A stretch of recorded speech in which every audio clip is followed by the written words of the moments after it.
Welcome to the Wedco podcast, where wedding wisdom meets street smarts. We're dishing out all the tips, tricks, and wedding goss to take your wedding to the next level. Time to ditch the formalities and get this party started.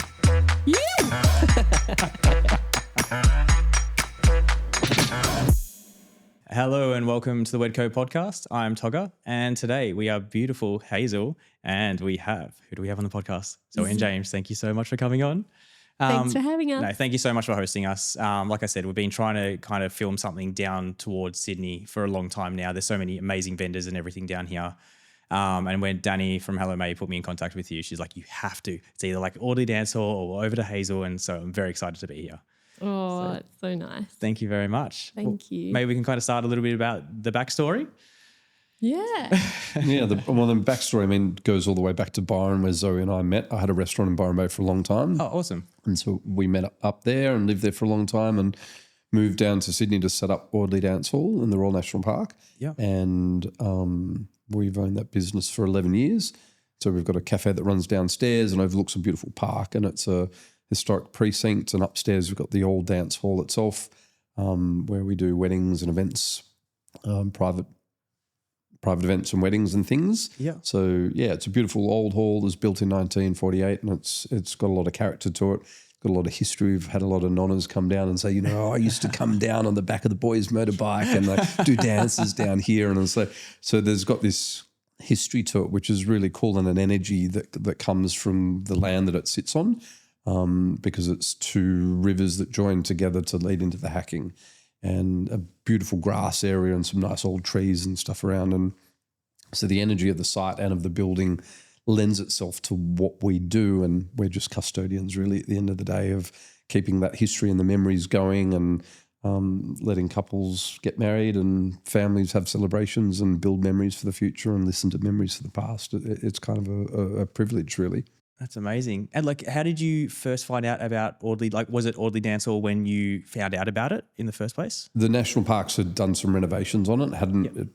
There's a visitor centre there, and they'd refurbished it and tried to tap back into the history of the site, because in the 1900s, before the hall was built, there was a lot of people who used to come down and catch the tram, and Audley was the last stop on the Southern Line for Sydney. And so people had come and they'd walk down the honeymoon stairs, and there was an old guest house by the river. And so National Parks tried to sort of reinvigorate the picnic grounds out the front and the picnic flats. And so it went up for tender, and a former boss of mine, he was successful in his tender for the site. And so I helped set it up for him, and then I left after a while, and for lots of different reasons, his business went bust, and he had about 9 different venues across Sydney. So it was a bit sad, because he'd been in the industry for a long time, was very successful.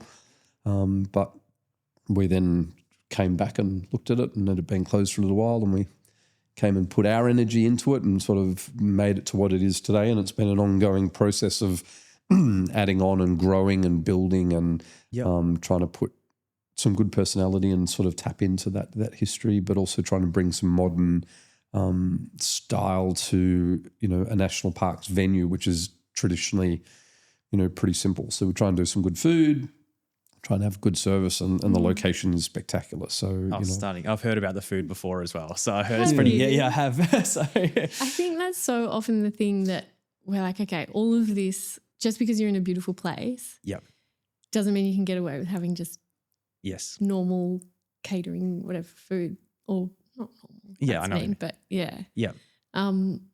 as long as the food's good, exactly, then it's word of mouth, and then people will just keep coming. And we don't put that much into putting the word out, really. I think it's so much word of mouth. Yeah.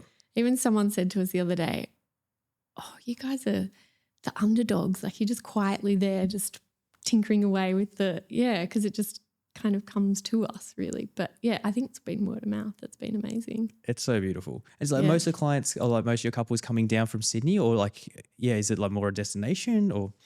It's a bit of a mix. So we've got a good, obviously the Sutherland Shire, it wraps around the national park, and so there's a lot of Shire residents that come and do their weddings down there, and they come to the cafe as well. And then there's also lots of people that are coming from all over Sydney, because at the end of the day, we're 45 minutes from Sydney Airport. So it's, we're right on the edge of Sydney Metro. And part of the beauty of where we are, not only is it in the park, but you can have it as a destination wedding. The crew go and stay in Bundeena and rent house, and it's beachside artistic village. Yeah. And it's really nice. But the uncles and aunties can still drive home. Exactly. It's kind of the best of both worlds of trying to get that to match. We did for our wedding there. Yeah, that's what we did. Oh, you guys got married We there? got married there, yeah. Was it like the first, did you get married and then put it on the tender and got it yourself, or had you already? No, we were had it already for in. Yeah. maybe 3 years in. Yeah, okay. Yeah, but I think it was the first time that we'd done a twilight wedding. So a big long table outside underneath the main tree. Yeah. And yeah, it was so good. And then we actually hosted a twilight wedding on the weekend. And I was like a bit teary. I was like, oh, remembering our one. It's so good. What does a typical year look down at Audley? Like, how many events or weddings would you be putting on in a normal year? Like in the weddings, we generally do about 70 weddings a year. Oh, wow. In there, and then there's a whole bunch of other events. So we do, wakes and conferences. There's a lot of wakes. People come and celebrate life down there, which is why we're not there today. Yeah, This okay. is a wake on. Yeah, okay. Because there's life celebration on there today, which is really good.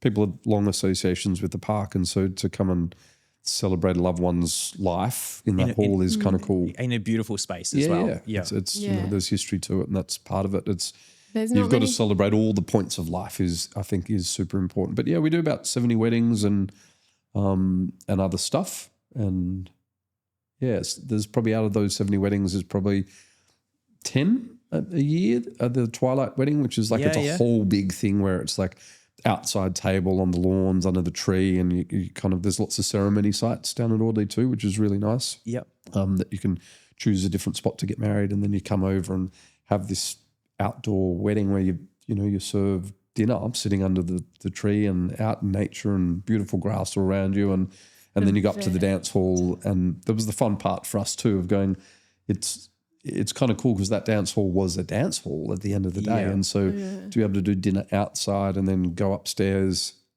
and use it just as a dance hall, the bar inside, and there's a beautiful veranda that overlooks the park, but to be able to go up there and, I think we had an 8-piece band up there and fully rocked it on, and it was pretty cool. And that's a fun part of that thing. Yeah. Where you're sort of separating the different parts of the event. Exactly. And I think there's we talk about it with our clients a bit. The journey is quite important, of being able to take your guests on a journey. Mm-hmm.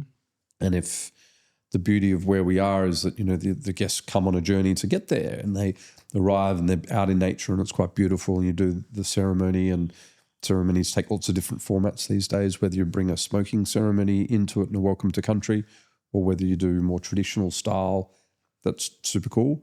And then after that ceremony, being able to have some drinks and canapes out in the forest. Yeah. So while you're getting your photos taken, friends are having a drink and going, wow, that was really cool.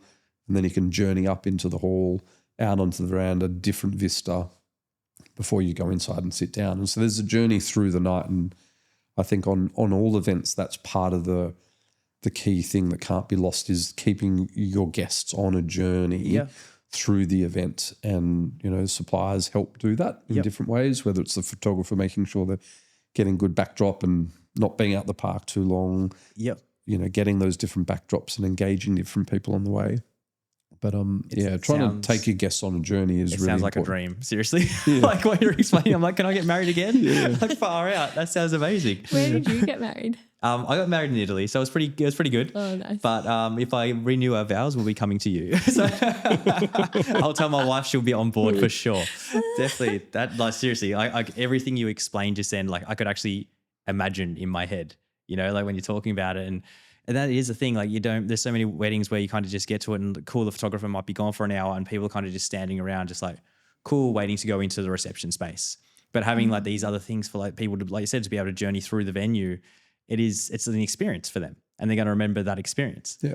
So yeah, and then that definitely ties in with you need the good food. You know, if you've got this beautiful space, people are going to remember like the beautiful food and drink and everything to time with that as well. Yeah. Did you have experience within the wedding industry? Like I know you had the restaurant, but like prior to taking over Audley Dance Hall, was there anything in the wedding industry beforehand? I'd done a bit of stuff when I sold my restaurant in Byron. I went and worked at the Byron resort there, and we used to do a couple of weddings in there. It wasn't a big part of their business, but we did a few weddings in there, and I'd did a bit of time in catering. So had catered some pretty big weddings up in Byron region, which were pretty fun. So yeah, I mean it's all hospitality at the end of the day. And like I say to all the clients, we do a special tasting night leading into the wedding where we invite, you know, the couple, and often it's their parents or their friends. There's usually beautiful. 6 of you for dinner in the space. And at the end of it, I kind of do a bit of a debrief and say thanks for coming, and you know, just remember, you know, in that latter stage of going, people can lose track quite easily about what a wedding is about, and we just try and remind them that it's about sharing good food. It's about sharing wine, and it's about sharing the moment of love with your friends and family and talking about it. And, you know, that's, if you break it down on the really simplistic level, we as a venue provide the food and the beverage and the space for that to happen. And then they can engage in the different parts as much as they want. But really it's about, you know, sharing a meal and a glass of wine, having a dance, a boogie, and you know, and we do the cooking and the cleaning. They don't have to worry about that. You don't have to worry about that after. We even got our kids packing up the Twilight wedding the other night, and they were like packing up the chairs, and they thought it was the best thing ever. Yeah, you can do this every week. It's fine. Yeah, totally. It was like 9 o'clock. They're like, we're not leaving. Oh, it sounds so good. So it's a full family affair, like looking after there. What does the team look like down at Audley? Like, is it a big team on site during the day, during a wedding? Yeah. Like I think on that Friday, we had 3 weddings that weekend for the long weekend, so that was pretty busy. We've got an amazing team. George, our event manager, has been with us since the beginning, actually, 11 years, and she's awesome. Ella, an event manager as well, that helps deliver those events, and then there's the ops team in the background, and it's just awesome staff, because like that at the end of the day is what makes it all easy or easier. It's hard yakka, like the reality of it is, but you know what happens in the back end doesn't really matter. Like if we're like ducks on water, looking cool and calm, but at the back you're like, oh my God, I got to get this, got to get that, got to get that. You know, what's going on there? And we're missing this and got to get that. The clients don't see that. They don't see back house. No, they want to see, you know, well, they don't see much actually. And that's the reality, is that, you know, for clients, they might spend 2 years in email conversation or site meetings and stuff with George or Ella. But on the day, they don't have to do anything. They have to do their stuff, which is get married and share that love and hang out with their friends and family. It's our job to translate all of those details in the lead-in. Yep. And so it's kind of a weird disconnect, because there's all this work that goes into delivering the event that's been predetermined and decided and discussed a lot. Yeah. And then on the day, you know, generally they're not doing anything, you know, they're not going, oh, no, let's hold that back. That's our event management team that does that. And, you know, and that's the fun part that doesn't really get seen. It just sort of happens. Yeah. Yeah. And it is amazing, isn't it? The different venues would have more detail for that or less. Mm-hmm. And I was listening to you have a chat with an event coordinator the other day. Yeah. I think it was from a while ago. Yeah. And she was saying, well, you know, venues don't look after all those things, like, and all the things that she was listing. I was like, oh, but we do. Should we not be? Like, exactly. Have we got these 45 staff? Like, is this a different service we should be charging for? Like, I was like, and I wanted to call her up and be like, what venues are you going to? Because I don't know. It's just that thing where you go, we call all the supplier, like all the vendors come. Oh, amazing. Like the day before or whatever, where, I don't know, just all of the steps and the attention to detail from our event managers. I'm like, maybe we should change their name to event coordinators. Yeah. Well, seriously though, because like there's venues, like you say, there are the 2 camps. There's venues that we talk to and they're like, oh no, you don't need an outside coordinator. Like we've got this. We know our venue, we know our staff, we know how the day runs. And then there's others where you definitely need to have, you know, an outside coordinator come on to help facilitate the day. Absolutely. But yeah, it's so you're saying like essentially people coming to Audley, they're not going to need, their own separate coordinator. Like you've got it covered. Yeah, like it's probably maybe one wedding a year, maybe two if it's super complex and there's stuff happening off site where that coordination is necessary. Like if it's a big wedding and there's lots of details in it, we love working with wedding coordinators, but it's often not needed for us. And I think the other part of it too, because the hall doesn't get used for anything else, so our clients have access from 7 a.m. on the day of their wedding. Yep. And if there's not a wedding on the day before, they'll get day before access as well. Whereas, venues where they've got other business happening, where the turnaround has got to happen at a time when you can't get your friends and family, or the florist can't come in until right at the time that you're doing your ceremony. Yep. That's a really different environment, different venue challenge. And I think those weddings often need more of a coordinator because it's like tight lead time. The florist has got to bump in quick and then they've got to get out quick and you've got to style the tables quick. And that's where that extra skill comes in of organisation and making sure that detail is being delivered. Whereas because we give the clients a longer lead time in that room, there's a bit more flexibility and that detail can be sorted out. And the florists get more time, all of the suppliers get more time. So it's not as time pressured. The pressure is still there to deliver what you've got to do, but because it's not, between 3:30 and 5 o'clock, it's like exactly. That's when you really need that event manager and a coordinator to come in and give that assistance to make sure you're getting what you need, what you want.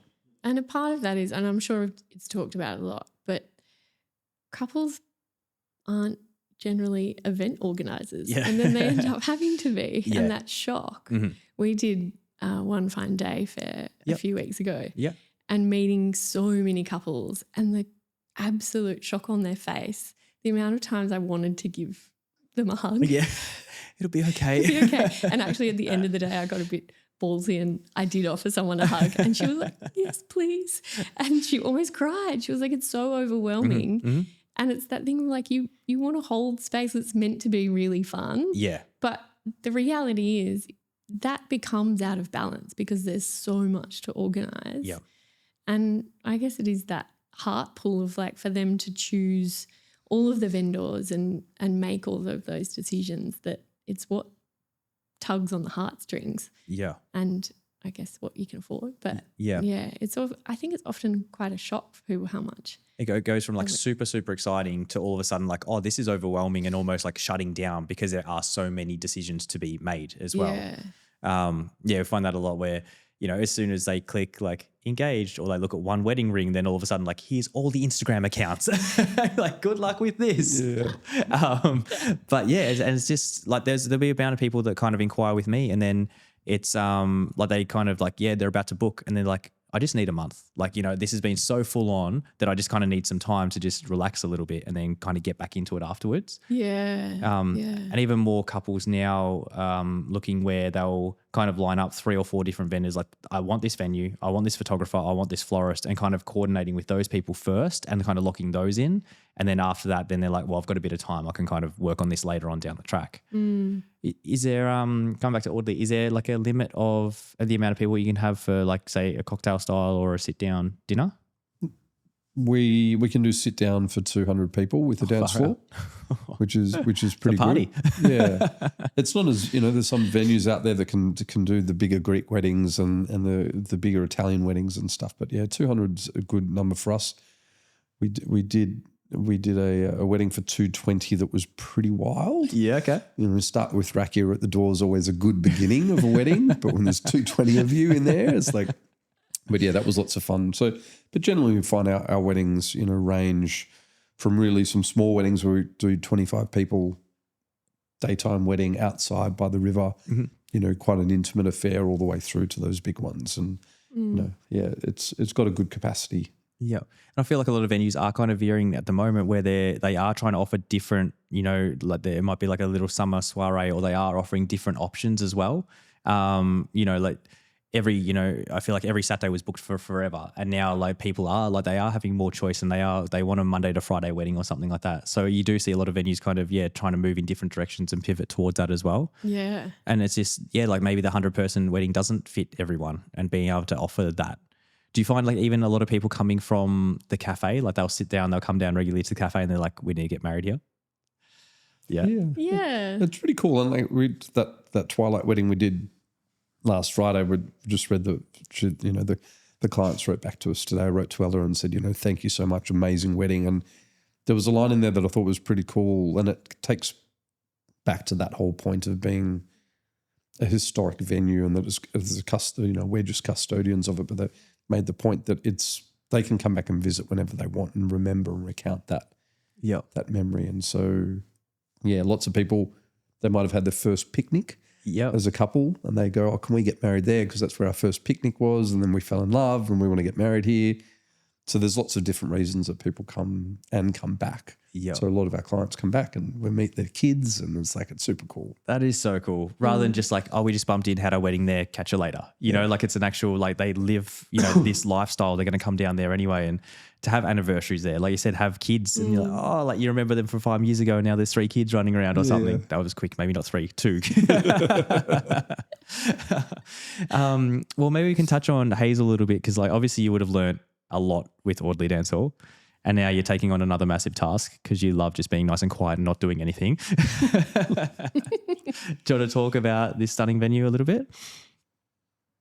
Yeah, it's pretty cool. But again, it's another public space that's got a lot of history to it, and public spaces bring their own complexity, but they also bring an honour of being custodians of that space, I suppose. And we're sitting in the original house on the property at Hazelhurst, and Ben and Hazel were a little bit of an eccentric couple. Yep. And, they were into some different stuff, and this room, a palm reader and a numerologist. Yeah. And seances and lots of stuff. And I think in this room there was one of their cousins or something was a palm reader, and they would come and like people would come and how cool and stuff. Yeah.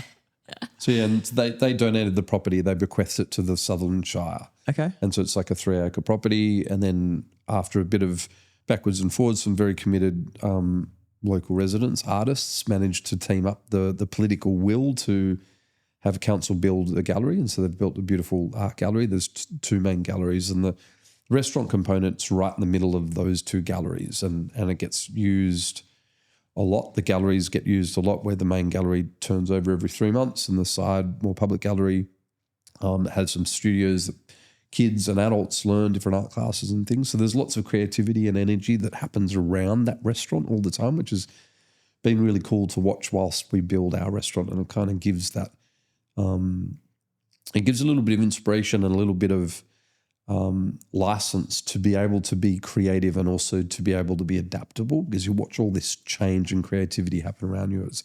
It's kind of quite inspiring. So we're building at the moment. It'll be we'll be able to do about 140 people for a sit-down dinner. Yeah, wow.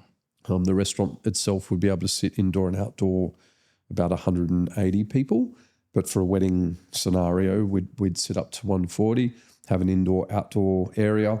There's some beautiful grounds and gardens that, again, you can do your ceremony on site.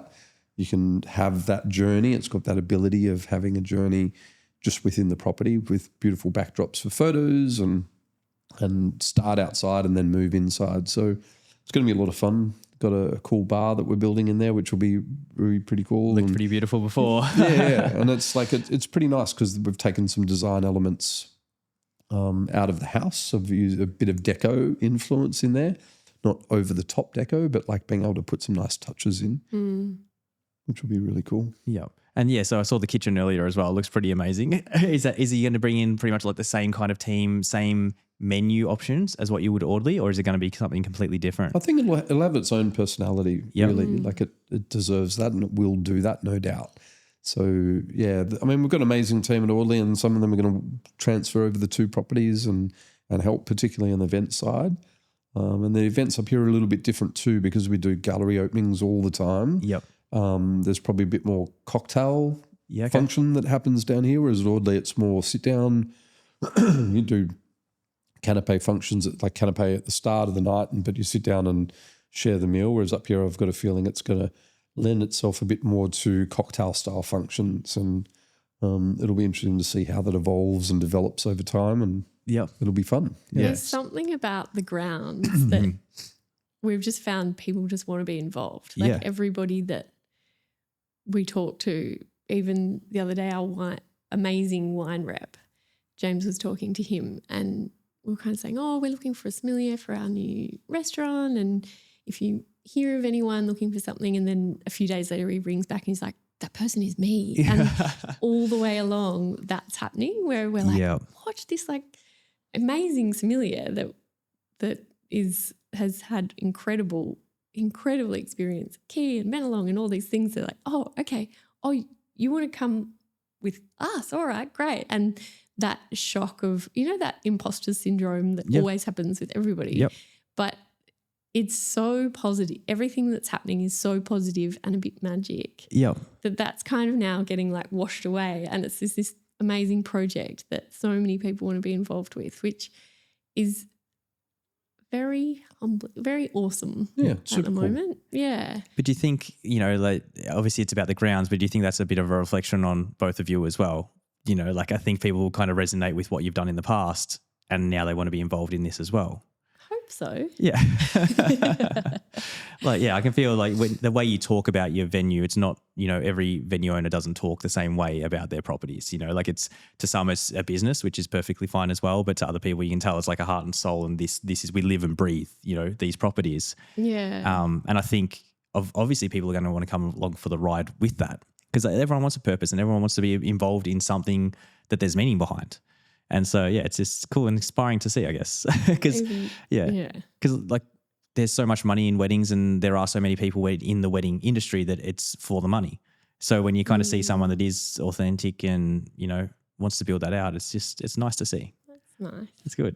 Even our electrician that's working across in the building, he wanted to come and be involved in the podcast. He's like, can I come? I'm like, oh, are you right to talk about weddings? No? Okay. Oh, yeah. I'm sure he's got an opinion. Yeah, exactly. But just everyone working on this new project, they're all we're all friends with them. And even from like branding and working on the website, or, editor working on the copy, like that's what's been really fun at the moment, is pulling together all those skills. You don't get to do that normally in when you're running a restaurant or a wedding venue, but that creative side of it at the moment's been really fun. So it's a cool project. Who do you think your typical couple will be that come here, like to Hazel? It's a little bit different to Audley, I think, because it's Audley, to circle back to that, Audley is broader these days, but it used to be it's definitely a relaxed bride, because you're getting married outside. I mean, you can get married at a church and then come and have Audley as a reception, but there's definitely a relaxed vibe. You're in the bush, really. Yeah. And so there's a bit more of a schmick element to it. Yeah. Yeah, and I think that creative backdrop too of the gallery and the arts and what's happening behind you and the gardens too, but that there's that creativity side is really it's quite palpable. Yeah. You come to the venue and you can really feel it. You walk around, you go to the galleries, you're like, oh yeah, this is actually part of what's going on here. Yeah. And that's pretty cool. So it'll be interesting to see the diversity. Even at Audley, I don't think there's a particular client. Most of them have a relaxed element because we run a relaxed business in some sense, that we're not in suits. If you put it that way, there's some venues where you go and everyone's in a suit. We're not that. Yeah. But at the same time, we like to do it properly and we like to do it well and we like to have a finesse in what we do. A lot of it comes down to George, the events manager, because she's the one, like that first chat. Mm-hmm. And I don't think I could say that she would probably has been invited to more weddings than any other person on the planet, because everyone falls in love with her. Yeah. And they're like, so you'll be at the wedding, right? And she's like, oh yeah, like I might not be there all the way to the end. That'll be Ella, because she's the she'll run the operations of the day. And they're like, no, like at the table, Yeah, George, yeah. you'll be at the table, like you're invited. And she's like, oh, I got invited to another one. I'm on the bridal table. I'm on the bridal table, totally. Yeah, there was like, sorry, she's got so many stories of like, oh, the bride's like, my mum was crying and I thought it was because she saw me in my wedding dress, but she was just so excited to see you, George, on the day. I'm like, George, stop it. And then a couple came and they had their first baby and the baby's name is Georgina. And she's like, I think they've named their baby after me. I was like, stop it, they did not. And she's like, no, I'm pretty sure they did, but I didn't want to ask. Oh, that's amazing. Quite So invested. I have dreams that she's like, look, it's been 11 years. I think I might move on. And I wake up and I'm like, I've had a nightmare. She's going. Just sweating. Yeah, Well, she's gone surfing. Yeah. she's gone surfing. Well, the reason she's not here sitting in this seat is because she is up the coast surfing. Well done. I love it. So I was going to ask, like, how do most of the clients find out about Audley, but it's through George? But she loves to chat. Yeah, she does. But most of it's word of mouth. Like the word of mouth Yeah. has been amazing. It's like people, and that's the thing, do a good job. Put the effort in, make sure things are right. There's lots of guests. I think I think we did a number the other day and it's like we've done, call it 850 weddings. That's a lot of people. Yeah. And it's a lot of people, not just the bride and grooms, but it's a lot of people that attend those weddings. And that's where we get a lot of our business. It's like, I went to a wedding there, I loved it, or Cousin got married. the cousin got married there, or my friend got married and it was amazing, or I heard it was amazing. That word of mouth is everything actually, Yeah. because it's the best recommendation you can get, where people go, I went there, the food was amazing, venue's incredible, it's all of that stuff. Yep. It went smoothly, we had a really good time. And by that stage, all they have to do is rock up and see like, oh yeah, this is beautiful. Yeah, it's and real. it's kind of like ticked all the boxes by that stage. Yeah. Yeah. And that's the big difference I find between like advertising and word of mouth is advertising, cool, you can get all these leads, but then, it's essentially a cold call type of deal where they can get there and it doesn't resonate. But as soon as they're getting recommendations from like they've been to a wedding or something, people are pretty on board with it by that stage. So they're locked in. So yeah, it's good. Do you have any, is there any like trails or open days or anything like that in this region? We do a couple of showcases a year at Audley, Yep. and we'll do the same thing up here at Hazel. And we always find it's a good opportunity for us to have a bit of fun and branch out from what a lot of clients do, and then try to give a little bit of taste of what you might be able to mold that room into and style it if you want to go a bit crazy or you want to go a bit different. And so at those showcases, we generally bring on board a whole bunch of operators and suppliers that work really well for us and for our clients. And so we like to try and it's nice, it's cross-promote with fun. them and support them in their businesses because, we've got this amazing collection of photographers, florists, stylists. There's all of these people that come and work with us and they do a really good job and we couldn't do our job without them. So it's good to support them in that. So we try and do that a couple of times a year. Yep.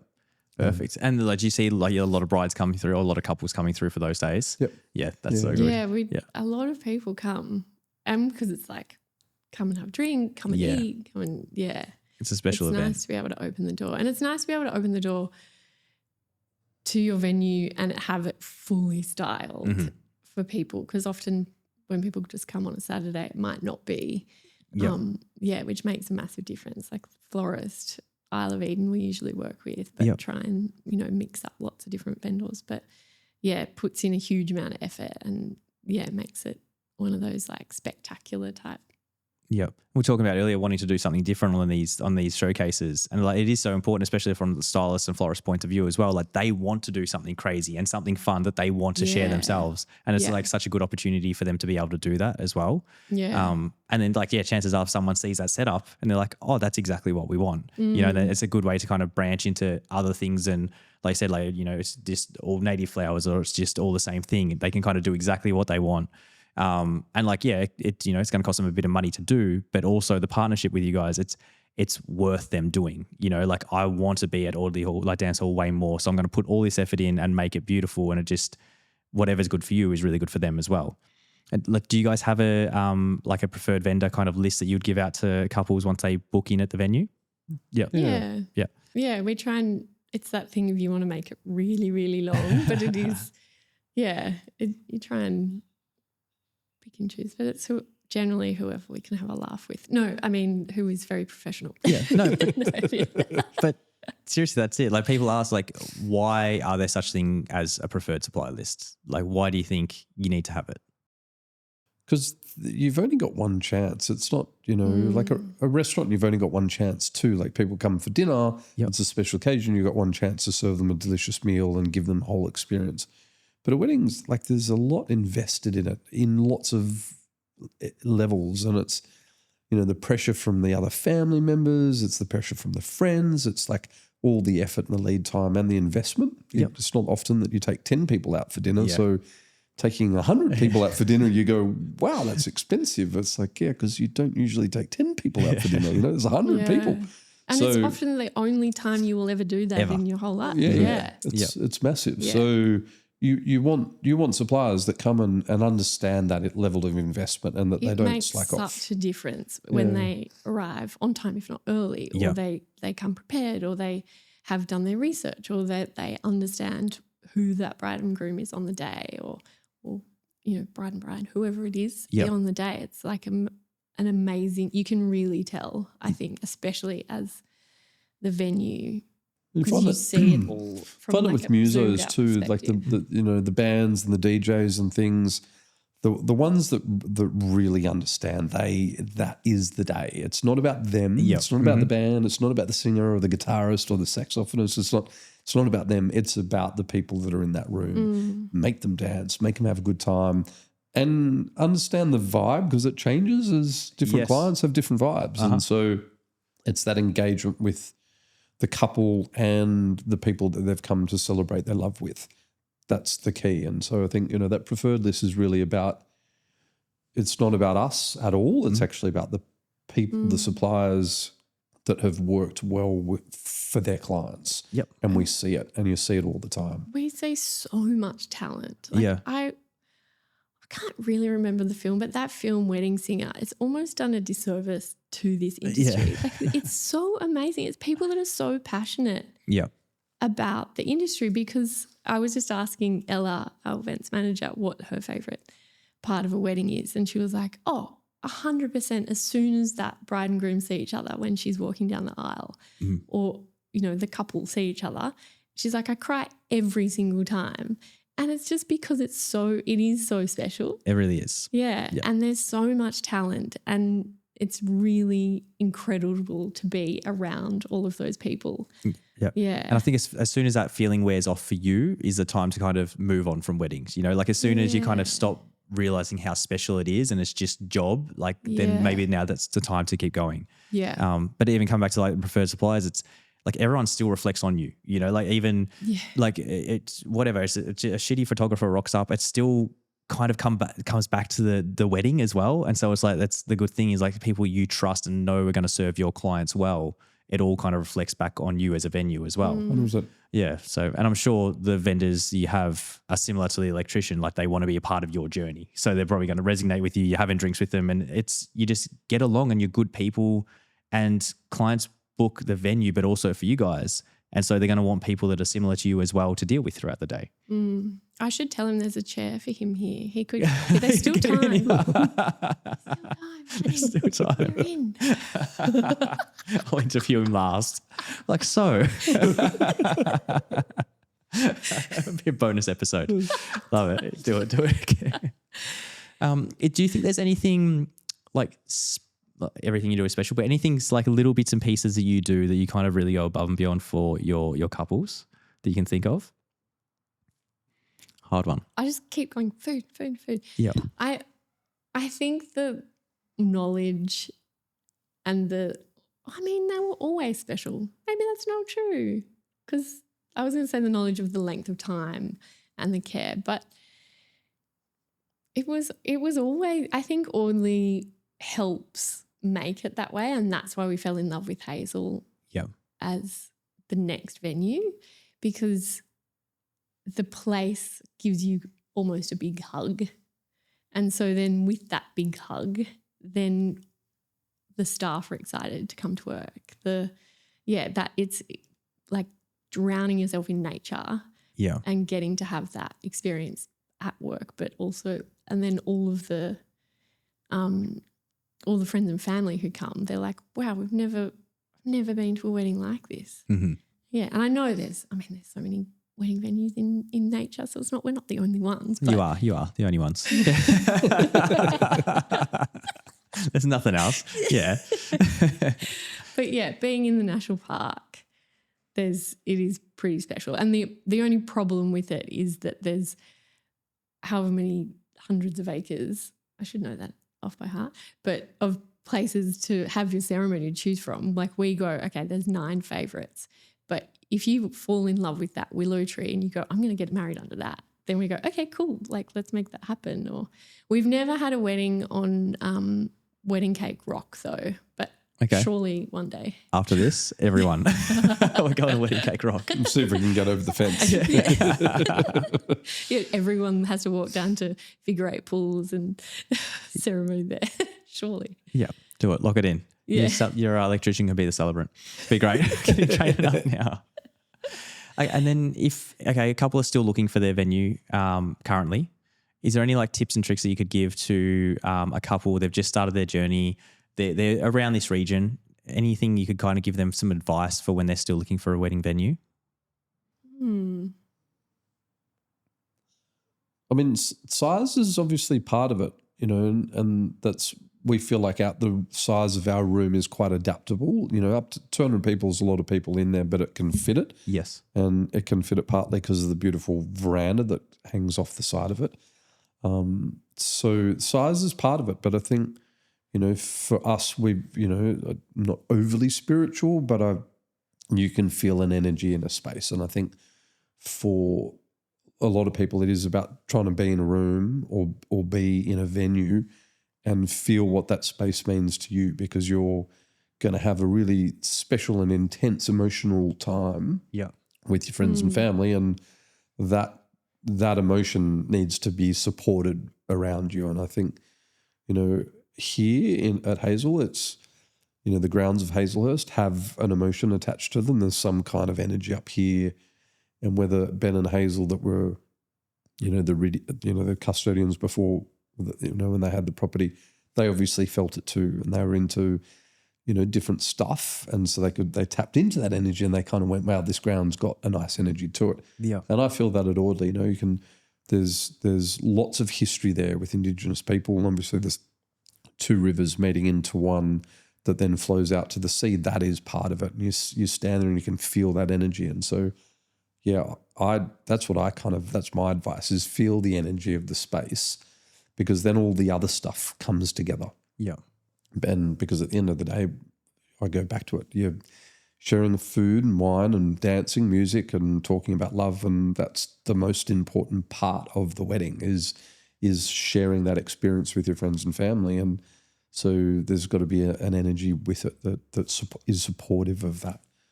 Yeah, that continuing to find the balance. And I heard you and Joel talking about it the other day, of the push and pull against tradition or expectation from family. Yeah. Is such an interesting one. Yeah. Because I think was it 7 years ago that we got married? About That's 7 that. years ago. Yes. Could be 8. Somewhere in there. And leading into our wedding, sorry. I think the push and pull, I found that stressful, and I pushed back on some of it, especially just as an example, James's parents, very social, really wanted to invite their neighbour from 32 years ago and their friend from high school, and I was like, I don't want them at my wedding, like, come on. And I pushed back. Yeah. And now 8 years later, and maybe it is the thing, you grow and you For sure. whatever, but I wished I had just said yes more to them. And they've both died now, and that's not a part of it, but it definitely, I think about it a lot. I'm like, why didn't I just say yes? Like, really, what does it matter that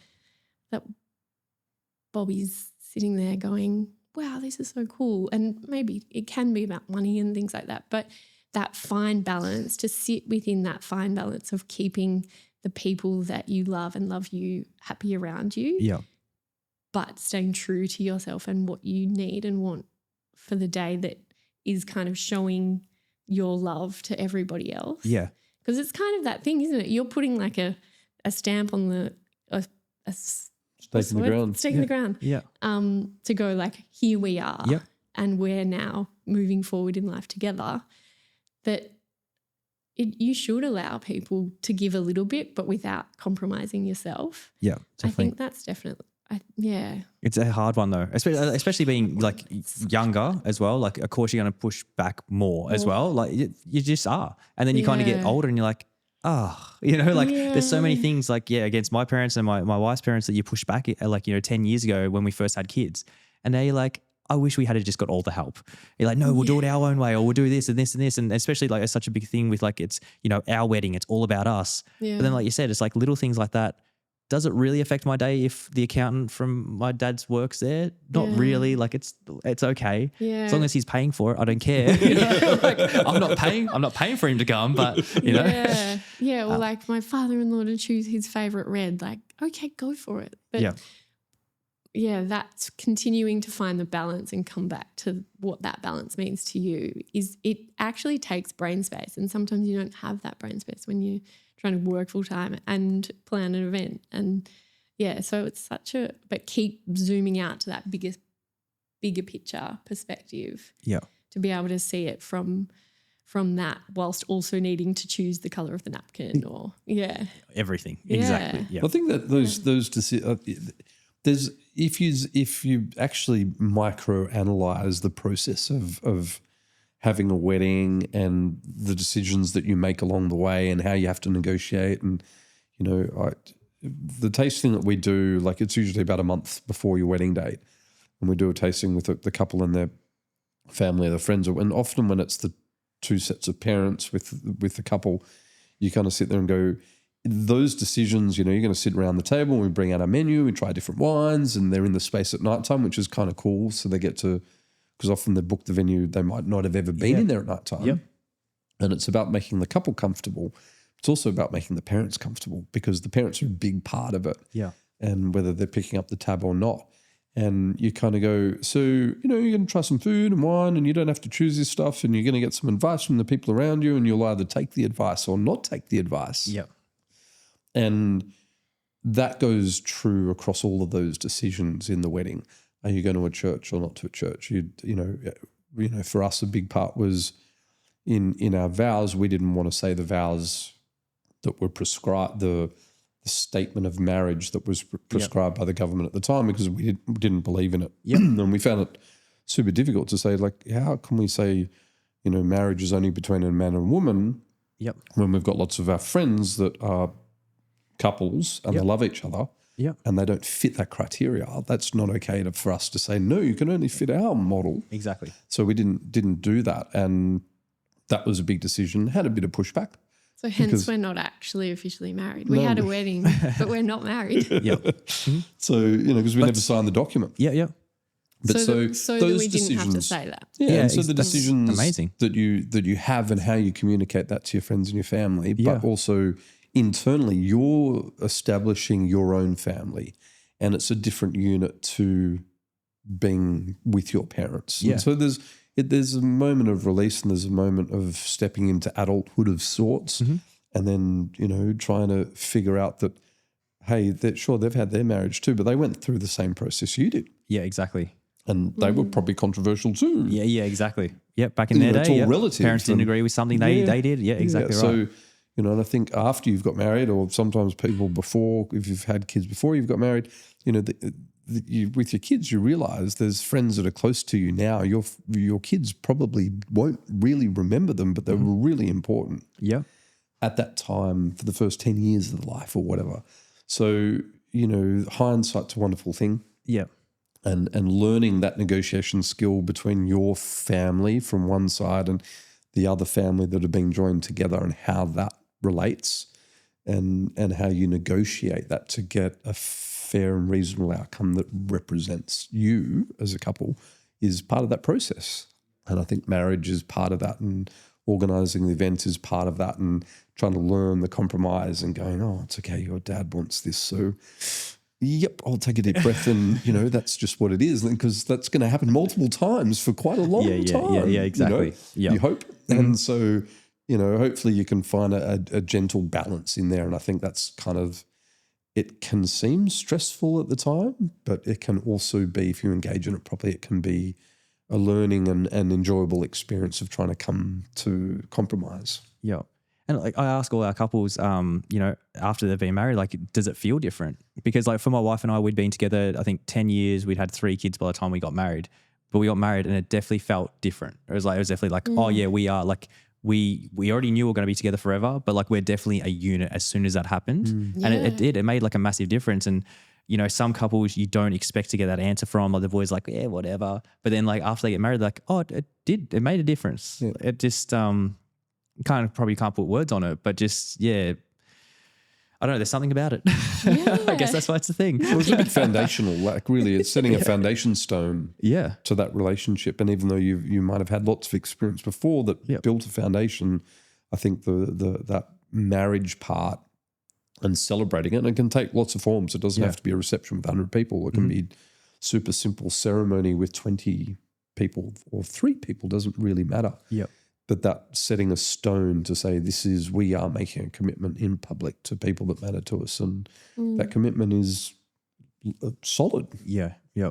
Even seeing like a lot of couples now even just doing like a first look and saying their private vows to one another and almost having like their private own little ceremony, and then they'll have like the bigger ceremony where they're just kind of going through the legal stuff afterwards. And even that's beautiful, just to have that little moment where they've got 10 or 15 minutes. And yeah, we're talking earlier, like having. On a wedding day, you don't really get any time to yourself. And so like even having that 10 or 15 minutes where you've just been married and walking off for 10 minutes, like, how you going? Like, how was your morning? Like it is nice to kind of break away from everyone, because otherwise it is the end of the day and you didn't actually get to sit down and talk to each other and experience it together. Yeah. How do you stay in the moment when there's so much coming at you? Mm-hmm. Yeah. Yeah. And different cultures do it differently, which is really interesting. Like, the Jewish culture, they allocate that time, from the ceremony and before reception for the couple to go and share wine and share time together. And, different cultures do it differently. And I think that's part of it too, where you look into the parts of different cultures that matter to you, that can help you represent to get that connection and to represent what your love is. And I think that's the beauty of probably now our age of our times, where you can pick and choose. And, we at our showcases, we always do a welcome to country, and some local Indigenous people come and do that for us. And it's amazing. Their stories, that go back, tens of thousands of years of culture. Mm-hmm. And to hear them talk about, the stone and the tree and their relationship with each other and how that matters to them in that of giving of love between each other and making commitments. And, they've got some amazing stories, and you can go, oh, I'm going to take a bit of that energy. Yeah. Because it's there if you're open to it, and you can sort of pick and choose to say, well, how do we want to do it? We can do it differently to find it. Yep. That's beautiful. Well, guys, we've been talking for almost an hour. It goes quickly. It does. Is there any other like wrapping up points that you'd like to say before we sign off? Can't wait for everyone to come to our new Hazel. Yes. Awesome. So good. And in sometime in the new year, you'll kind of be ready to launch, like officially for weddings? Yeah, early in the new year. Yep. 2025. Mm-hmm. It's a year, it's bouncing back. I feel like bookings are coming in again. Yeah. Yeah. Yeah, definitely. Yeah. Okay, and then where can people find you if they're looking for either Audley Dance Hall or Hazel? Just Instagram, websites. Hazel.Gaimea is our Insta handle for Hazel. And Audley Dance Hall and Cafe is the handle for Audley Dance Hall. Perfect. Both on Insta.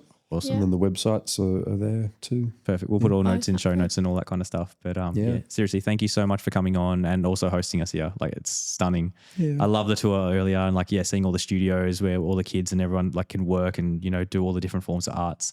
I do a lot of weddings down in Melbourne, and it feels like there's a couple residents like that as well, where it is that art space, and they are really special spaces. So thank you so much. So glad you liked it here. Good luck with the future. Sounds like amazing things coming from you both. Thanks for your time, and awesome podcast. Awesome to be able to have industry sit down and talk and share our experiences of what we do and Yeah. listen to different experiences is really cool. So thank you. Can't wait to see your 4th and 5th venue. Yeah. Awesome. Thanks, guys. you. Cheers. Thank you. Thanks for tuning in to the Wedco podcast. We're dropping a fresh episode every week featuring industry professionals dishing out the wedding wisdom you need to turn those dreams into reality. Make sure you are following us on social media, you have those notifications turned on so we can help plan your wedding day. Your dream wedding day just got a whole lot easier. Thanks for listening.